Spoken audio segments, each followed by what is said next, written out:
بسم اللہ الرحمن الرحیم. انعام جس کا یہ زیدہ بازار میں موبائل کی شاپ ہے، اس نے زیدہ پولیس اسٹیشن کو رپورٹ کی کہ رات کو نامعلوم چور ڈکیٹ آ کر میری دکان نقب لگا کر ادھر سے دکان سے 140 عدد موبائل جو کہ مختلف قسم کے قیمت کے موبائل کے پیک شدہ، اس کے علاوہ 10 لاکھ روپے نقد کیش، USB لیپ ٹاپ، مختلف قسم کے موبائل سے اٹیچ آئٹم جو ہے وہ چوری کر کے لے گئے ہیں.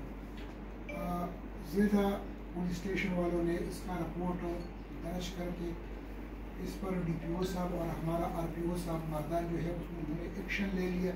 کیونکہ انٹریس کیس تھا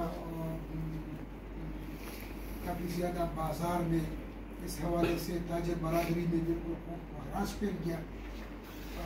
DSP صاحب جواد خان کی سربراہی میں DPO صاحب نے ایک ٹیم کنسٹیٹیوٹ کی، اس کے ساتھ ہمارا SHO صاحب آصف خان، اسی طرح ہمارا investigation in charge ASI Hamid Khan team کا حصہ بنے. انہوں نے فرسٹ آف آل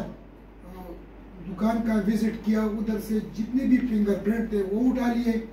اس کے علاوہ محمد انعام جس کی موبائل شاپ کی، ان سے IMEI کی نمبرات لیے جا کر اس پہ ٹیکنیکل طریقے سے ہمارا جو ادھر زید خان ہے ٹیکنیکل انچارج ہے، اسی طرح ہمارا Aamir Khan district security branch کا انچارج ہے، وہ اس کو بھی جواد خان نے اپنے ساتھ اٹیچ کر کے فنگر پرنٹ اور IMEI کی کام شروع کر کے پتہ چلا کہ 2 IMEI جو ہے وہ جہانگیرہ بازار میں ٹریس آؤٹ ہوئے. ادھر جا کر 2 موبائل جو ہے وہ ریکور کر کے پتہ چلا کہ محمد سہیل جو مین ملزم ہے سپنا زیدہ کا، امیر اللہ کا بیٹا، اس تک رسائی حاصل کر کے اس کو اٹھا کر پراپر انٹروگیٹ کر کے اس نے اپنے ساتھ 2 ساتھی بدلائے جس کے جو ان کے خالازاد ہیں، اس کو بھی اریسٹ کر کے ہر تینوں کو پراپر طریقے سے انٹروگیٹ کر کے ٹیم نے دن رات محنت کر کے 10 لاکھ روپے نقد وہ برآمد کی. اس کے علاوہ تقریباً 90 عدد موبائل جو آپ کے سامنے پڑے ہیں وہ بھی برآمد کیے. اس میں کافی زیادہ اس کے علاوہ 2 پسٹل، ان سے 2 پسٹل بھی برآمد کیے تھے، وہ بھی آپ کے سامنے پڑے ہیں. اس کے علاوہ اس میں